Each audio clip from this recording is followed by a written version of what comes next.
Regarde ça. J'ai un nouveau jeu. Quoi? Tu l'as encore acheté? J'ai pris un jour de congé et je me suis levé tôt le matin pour l'avoir. N'est-ce pas génial? Qu'est-ce qui ne va pas avec acheter ce que tu veux avec ton propre argent, Marie Dupont? Tu n'as pas le droit de dire quoi que ce soit. Je suis Marie Dupont, j'ai 30 ans. Je m'éloigne mais je n'ai pas d'enfant.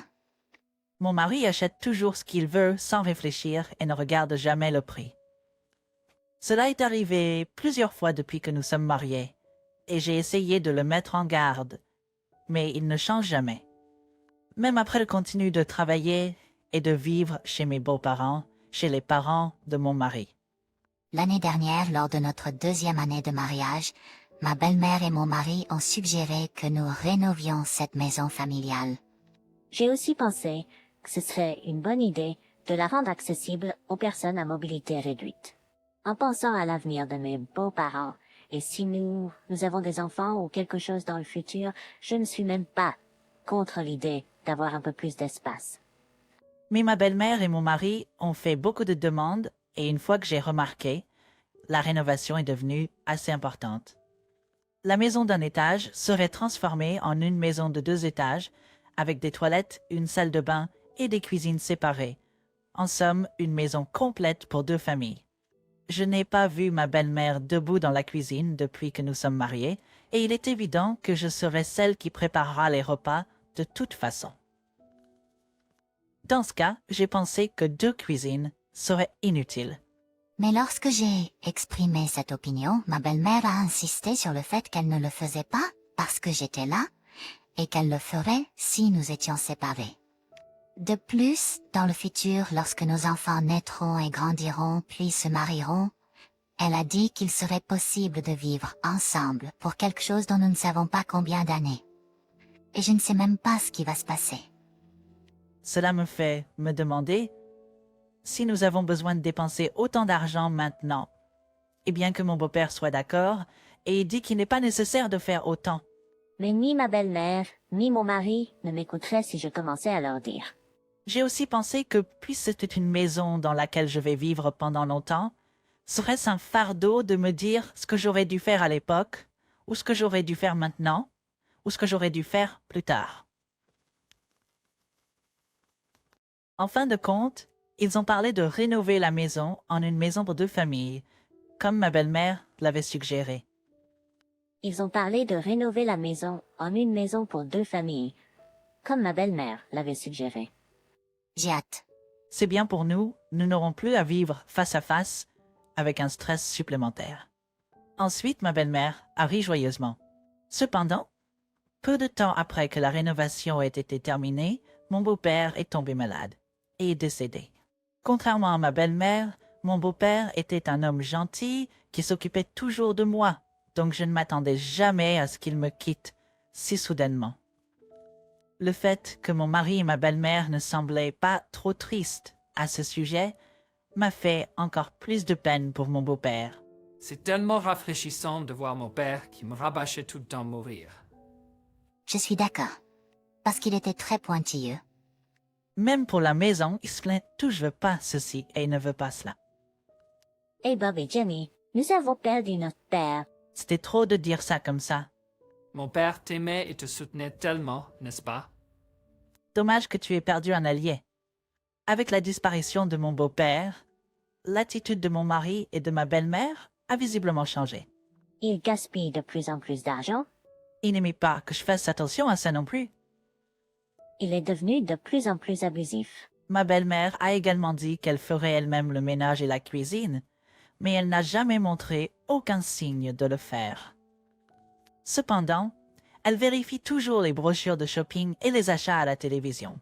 Trop de colis ont été livrés à notre maison après que ma belle-mère les ait achetés. Apparemment, ils utilisent l'assurance vie de mon beau-père. Pendant ce temps, mon mari m'a dit « Je te nomme responsable du remboursement de l'hypothèque de la maison. Quoi? Je paierai nos dépenses de vie, donc c'est suffisant, n'est-ce pas? » Eh bien, jusqu'à présent, ça va. le prêt était au nom de mon mari. Ils avaient commandé ceci et cela, donc le montant du prêt était de 25 millions de yens. Le terme était fixé à 10 ans, car mon beau-père était également censé être responsable du remboursement du prêt, des intérêts seraient facturés, et si je devais tout payer, mon salaire entier serait utilisé pour rembourser ce prêt. Cependant, mon beau-père est mort, donc je peux rien y faire. De plus, je n'ai pas vraiment discuté avec eux car je pensais que puisque nous vivions ensemble et que nous vivions ici, ce serait pareil à la fin que cela vienne du salaire de mon mari ou du mien. Ce serait pareil à la fin que cela vienne du salaire de mon mari ou du mien. Mais mon mari et ma belle-mère sont des personnes qui dépensent de l'argent dès qu'ils en ont. Donc ils peuvent économiser suffisamment. Et en plus de l'argent, il y a d'autres choses à prendre en compte. Mon mari travaille pour une grande entreprise. L'entreprise pour laquelle je travaillais était sous-traitante de l'entreprise de mon mari. Je ne le ressentais pas avant notre mariage, mais après notre mariage, j'avais parfois l'impression que mon mari me méprisait dans chacun de ses mots. Quand mon beau-père était en vie, il avait l'habitude de mettre en garde mon mari à propos de telles choses. Mais après sa disparition, cela s'est arrêté et cela semble seulement empirer. Ma belle-mère fait encore moins de tâches ménagères qu'avant la mort de mon beau-père. Et mon mari, bien sûr, ne m'aide pas. Bon, quand je travaille tard, je prends même pas le linge. Bien sûr, il m'attend préparer le dîner. Et notre repas n'est pas prêt? Nous mourrons de faim, dépêche-toi. Je viens juste de rentrer. Je t'ai prévenu à l'avance que je travaillerais tard aujourd'hui, alors pourquoi n'as-tu pas préparé quelque chose pour nous vous-même? Quoi? Tu es une épouse et tu vas me déranger, moi et ma mère. Comment as-tu pu nous parler ainsi? Parce que notre père l'a tellement gâté, n'est-ce pas? Je suppose que nous allons devoir commencer à les discipliner. Qu'en est-il de la discipline? Maintenant que mon beau-père est parti, mon mari et ma belle-mère ont parfois l'impression de faire équipe pour m'embêter. Franchement, aujourd'hui, je me demande pourquoi nous avons fait une maison à 2 familles. Mon mari est toujours dans le salon au premier étage et j'utilise la cuisine au premier étage pour préparer les repas, car ma belle-mère est avec nous. Tel que c'est maintenant, le premier étage est une maison pour mon mari et ma belle-mère, et le deuxième étage est une chambre pour moi pour dormir. Non, c'est un gaspillage d'argent. Jenny, quand les rénovations seront terminées, tu as dit que tu ferais plus de cuisine et d'autres choses. Tu veux que je cuisine et mange seule? Quelle personne sans cœur tu es? Pas comme ça. Les tâches ménagères sont le travail d'une épouse. C'est à peu près la seule chose pour laquelle tu seras utile de toute façon. Tu vivras ici gratuitement et tu vivras de l'argent de Bob, souviens-toi? Au moins fais tes tâches sans te plaindre. C'est pas poli et trop demandé gratuitement. C'est moi qui paie l'hypothèque de la maison. N'obéis pas à ma mère à chaque fois. Tout ce que tu as à faire, c'est de te taire et dire oui. Tu ne paies pas grand-chose, mais tu es si autoritaire. Tu le sais ça? Mon mari était comme ça. Alors j'ai peu à peu perdu l'envie de répondre. Puis un jour, son mari a utilisé le terme dépôt. Puis, un jour, son mari a utilisé le terme dépôt qu'ils avaient à peine économisé pour joindre les deux bouts. Quand je lui ai demandé ce qu'il en avait fait, il a dit qu'il avait acheté un verre pour Junior Collier, une veste de marque qu'il voulait. À mon avis, c'est le genre d'argent qu'il faut dépenser pour annuler son abonnement. Je suis libre de dépenser mon argent durement gagné comme je veux. Oh oui, Marie Dupont. Penses-tu avoir le droit de te plaindre? Comme ça, mon mari est devenu défiant. Ah, Et ma belle-mère a rejoint le côté de mon mari comme une évidence. J'avais l'impression qu'il n'y avait pas de place pour moi ici sans mon beau-père. Même après tout ce temps, j'ai réalisé l'importance de la présence de mon beau-père. Mon frère et sa femme vivent avec mes parents dans la maison familiale où mes parents vivent. Mon frère et sa femme ont 2 enfants Wissop, et quand je leur ai dit que nous rénovions notre maison en une maison à 2 familles, ils ont décidé de faire la même chose que nous. it was also just renovated to a 2-generation house last year. Bien sûr, il n'y a pas de place pour moi chez mes parents, parce qu'il n'y a aucune chance qu'ils rénovent la maison en prévision du retour de leur fille. De plus, la rénovation a été en grande partie financée par la famille de ma belle-sœur. Je ne peux pas simplement retourner dans un tel endroit juste parce que je suis divorcée. Et je ne veux pas y retourner non plus. Mais alors je n'aurai nulle part où retourner. Cela dit, je ne suis pas convaincue que je vais vivre ici toute ma vie en étant maltraitée par mon mari et ma belle-mère. Si ça ne te plaît pas, pars. Ça ne nous dérangera pas même si tu pars. C'est vrai, tu es juste inutile. Tu te montres si fière parce que tu étais celle qui payait l'hypothèque pour une maison en rénovation. Mais ce n'est pas forcément quelque chose dont il faut être fier.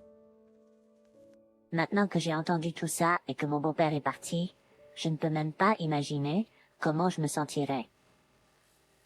Même si je n'avais pas de maison où retourner, je sentais qu'il n'était pas nécessaire de supporter quoi que ce soit dans cette maison. De mon côté, heureusement nous n'avons pas d'enfants. Je me dis que je pourrais survivre n'importe où si je devais vivre seule. Alors j'ai décidé de me préparer à ça. Une fois que j'ai pris cette décision, ça a été plus facile. Une fois que j'ai réalisé que j'allais partir de toute façon, j'ai pu me taire et passer outre. Peu importe ce que ma belle-mère ou mon mari me disaient. Puis l'entreprise est entrée dans sa période chargée et le travail est devenu plus intense avec des heures supplémentaires. Comme d'habitude, ni mon mari ni ma belle-mère ne font le ménage. Mais je n'y pense même plus car je ne m'attends plus à ce qu'ils le fassent. Une fois que je serai partie, ils devront le faire eux-mêmes de toute façon. Mais quand je fais des heures supplémentaires tous les jours et que je rentre tard, ils n'aiment pas ça non plus et sont constamment sarcastiques avec moi. D'une certaine manière, je suis même impressionnée qu'ils puissent trouver autant de mots désagréables. Je fais un travail difficile jour après jour, même si tu ne gagnes pas beaucoup d'argent. La société de Lisa n'est pas sous-traitante de la société de Bob, après tout. Peu importe à quel point il essaye, elle ne peut pas le faire. Eh bien, la seule façon pour elle de gagner de l'argent est d'en gagner un peu. Merci pour les rires à propos de gagner un peu d'argent. Pauvre Bob avoir une vie si difficile. Eh bien, pourquoi ne pas simplement divorcer? Je préférais avoir une femme plus jeune et plus jolie que celle-ci. C'est ma mère. C'est bien dit. Ces gens ne semblent pas penser que c'est moi qui rembourse un prêt.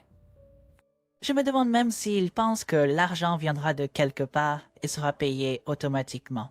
Comme je vous l'ai dit auparavant, c'est moi qui paie l'hypothèque pour la rénovation. Klein, tu dis quoi? Alors tu penses que nous te devons une faveur? C'est pas comme ça. Même si tu ne gagnes pas d'argent, Bob me suffit. Tu sais, Bob travaille pour une grande entreprise. Si vous insistez autant, arrêtez de payer. Est-ce que ça vous convient? Ça ne me dérange pas du tout. Rien ne me ferait plus plaisir que si vous partiez et que je n'ai plus jamais à voir votre visage. Je comprends avec plaisir. Hein? Je n'aurais jamais pensé qu'il me le dirait. Une fois que j'ai décidé que toutes les choses devaient être faites en hâte, comme elle l'a dit, j'ai arrêté de payer aussi vite que possible. Mais à l'origine, le prêt est au nom de mon mari. Prêt est au nom de mon mari. Et j'ai simplement changé le compte de débit de mon compte à son compte.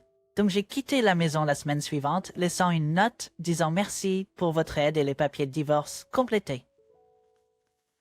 J'ai également préparé correctement ma nouvelle maison pour ce jour-là. Puis cette nuit-là, mon mari m'a appelé. Qu'est-ce qui ne va pas chez toi?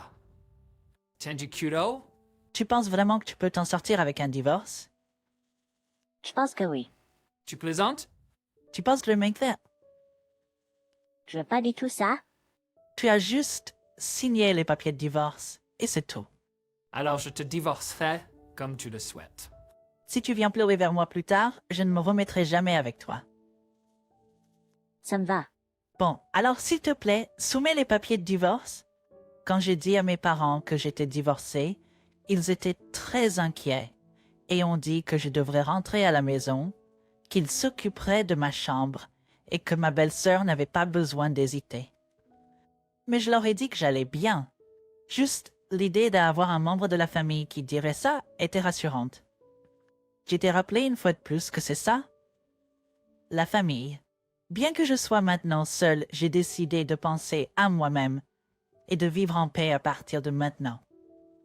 Mais juste après ça, j'ai reçu le contact de mon ex-mari à nouveau. Et qu'est-ce que c'est? De quoi parlez-vous? Il ne me reste presque rien sur mon salaire. Qu'en est-il de tous ces paiements de prêt? Les paiements doivent être de plus de 200 000 dollars par mois. C'est vrai, hein? Tu ne savais pas? Parce que c'est une rénovation. Il peut y en avoir autant. C'était la renette, Pontes. Ce serait quelque chose comme 4 ou 5 millions au maximum. Je savais que tu pensais ça. Tu n'as même pas lu attentivement les documents avant de les signer. Mon ex-mari et ma belle-mère ne demandaient que ça et n'étaient pas impliqués dans les paiements. Ils font des rénovations importantes, transformant ce qui était une résidence d'un étage en un bâtiment de 2 étages. Nous avions parlé du budget qui était bien au-delà de ce que nous avions prévu. Mais tout ce qu'il pouvait faire était d'imaginer la maison finie et il était hors de lui. Même ainsi, il aurait remarqué qu'il méprisait tellement mon salaire qu'il pensait probablement que c'était pas grave que je puisse me permettre de le payer. Je pouvais me permettre de le payer avec ce salaire. Belle-mère a commandé cire, et sans entendre mon beau-père et moi-même protester. Elle a fait de plus en plus de demandes et a même construit une véranda. Il n'est pas surprenant que le montant d'argent dépensé soit si important, car il a été tellement modifié qu'on pourrait presque parler de reconstruction plutôt que de rénovation. Mais à l'époque, mon beau-père avait dit qu'il nous aiderait et mon salaire avait beaucoup augmenté depuis notre mariage. Donc je pensais que si nous égalions le salaire de mon mari, nous pourrions y arriver. Je ne m'attendais jamais à ce que mon beau-père décède dès que nous aurions fini les rénovations. Et en plus de ça, je devrais quitter la maison dans l'année. Mais je me fiche de ce qui arrivera plus tard. Si je paie cette somme d'argent, il ne m'en restera plus. Si je l'utilise pour les factures et la nourriture, je ne pourrai rien me permettre d'autre. Oui, tu as acheté beaucoup de choses. Je suis sûre que tu as du mal à payer tes factures là-bas aussi. À cause des dépenses extravagantes de son mari et de ma belle-mère, la vie était sur le fil du rasoir. Quand je l'encourageais à économiser de l'argent, il se plaignait seulement que j'étais pas douée pour joindre les deux bouts. Ni mon mari ni ma belle-mère ne savaient calculer leurs revenus et leurs dépenses. Mais je ne leur ai pas dit après avoir décidé de partir. Je pensais que Chris leur appartenait. Pourquoi ne l'as-tu pas dit? Je t'ai prévenu plusieurs fois. Vous n'avez pas écouté. Où habites-tu? Je suis allée chez tes parents et ils ont dit que tu n'es jamais revenu. Es-tu allé chez mes parents? Oui, il y a eu un malentendu. Ton père et ton frère m'ont critiqué. Un malentendu? Je ne fais que dire la vérité. Alors où es-tu? J'ai trouvé un nouvel endroit où vivre. Je loue, mais c'est un 2 pièces pour une personne, donc c'est gênant. Tu m'as pas dit que tu te préparais depuis un moment. Tu as enfin remarqué? J'étais tellement heureux quand tu m'as dit d'arrêter de payer et de partir. C'était terrible. Je me demandais qui dans le monde dirait à qui que c'était terrible. Il ne semble jamais réaliser à quel point il méprise les gens. Quand j'y pense, je suis vraiment content d'avoir divorcé. Oh, et je vais réclamer ma part de la propriété du mariage. Que veux-tu dire par division de la propriété? La maison appartient à mon père. Tu n'as aucun droit dessus. Je sais. Il a dit que je pouvais réclamer une partie des coûts de rénovation que j'ai payés. Et il semble que tout ce que tu as acheté depuis que nous sommes mariés et tout le reste que tu as acheté est sujet à la division de la propriété. Tu plaisantes? Mon ex-mari était sur le point de raccrocher quand je suis restée silencieuse, probablement parce qu'il ne trouvait pas les mots pour répondre à mes paroles. Mais il m'a rapidement arrêté et comme par magie, a commencé à parler de se remettre ensemble. Puis il a fait la suggestion rusée que je devrais continuer à payer le prêt et vivre comme avant. Il avait pris d'autres prêts pour acheter des choses, donc peu importe combien il économisait, cela n'aurait pas suffi. Ils n'avaient pas d'oreilles pour interpréter les opinions des autres, donc ils ont dû apprendre par eux-mêmes. J'ai réclamé ma propriété et ils n'ont finalement eu d'autre choix que de vendre la maison. Ils ont fait des pieds et des mains pour me contacter et m'ont dit qu'ils devaient vendre la maison qu'ils venaient de rénover parce que je ne reviendrai pas. Et ils étaient très sarcastiques à ce sujet. Même si la maison a été rénovée, elle est encore assez vieille en termes d'âge. De plus, l'emplacement n'est pas si bon. C'est pas une maison qui se vend à un prix élevé, Sarenwood. Il a dit que son ancienne belle-mère est complètement déprimée parce que le prêt ne sera pas remboursé après la vente et les paiements resteront. Il n'a pas fait de tâches ménagères à déménager dans un appartement plus petit et se plaignait au téléphone que la maison était pleine d'ordures ou quelque chose du genre. Mais il a laissé le téléphone sans surveillance et quand je l'ai regardé 1 heure plus tard, il était éteint. Quelques mois plus tard, j'ai entendu de quelqu'un à la compagnie de mon ex-mari qu'il avait été muté dans un bureau à la campagne. La rumeur dit qu'il venait travailler tous les jours avec un air négligé, comme s'il ne s'était pas lavé ou baigné correctement, et qu'il avait été rétrogradé à cause du mécontentement de ses clients. 6 mois plus tard, mon ex-belle-mère m'a contacté après une longue période. J'avais bloqué les contacts de mon ex-mari, mais il semblait avoir complètement oublié ma belle-mère. Et Marie Dupont, pourquoi ne viens-tu pas chez moi un de ces jours? Quoi? Je me demandais ce qu'elle avait à dire tout à coup. La moitié de sa pension disparaît pour rembourser ses dettes. Son ex-mari est parti à la campagne et on n'a plus de nouvelles de lui. Il vit seul dans un petit appartement. Il n'a pas d'amis et personne avec qui parler. Il m'a dit à quel point c'était pratique d'être seul et voulait que je vienne chez lui pour lui préparer un repas. Croyait-il vraiment que j'allais accourir après qu'il ait traité les gens d'inutiles et tout le reste? Toi et moi sommes des étrangers qui n'ont plus rien à voir l'un avec l'autre. Alors s'il te plaît, ne viens pas me demander de l'aide. Ce n'est pas mes affaires. Sur ces mots, j'ai raccroché le téléphone. Que tu me trouves froide ou non, ou quoi que tu penses de moi, je n'ai aucune pitié pour toi. Pour moi, la seule personne dans cette maison que je considère encore comme de la famille est mon beau-père. Je n'ai plus jamais reçu d'appel de leur part. Quelques années plus tard, j'ai entendu une rumeur selon laquelle mon ex-mari avait quitté la compagnie. J'ai aucune idée de ce qui leur est arrivé après ça. Quelques années après mon divorce, j'ai épousé quelqu'un que j'ai rencontré grâce à une connaissance. C'est une personne très douce et ne ose jamais la voir. Bien sûr, il n'y a pas de cri. Oui, l'année suivante, m'a une figue. Mon mari a 40 ans et moi 37, pas des jeunes parents, mais nous sommes très heureux. J'aimerais continuer à vivre main dans la main avec ma famille et bien m'entendre.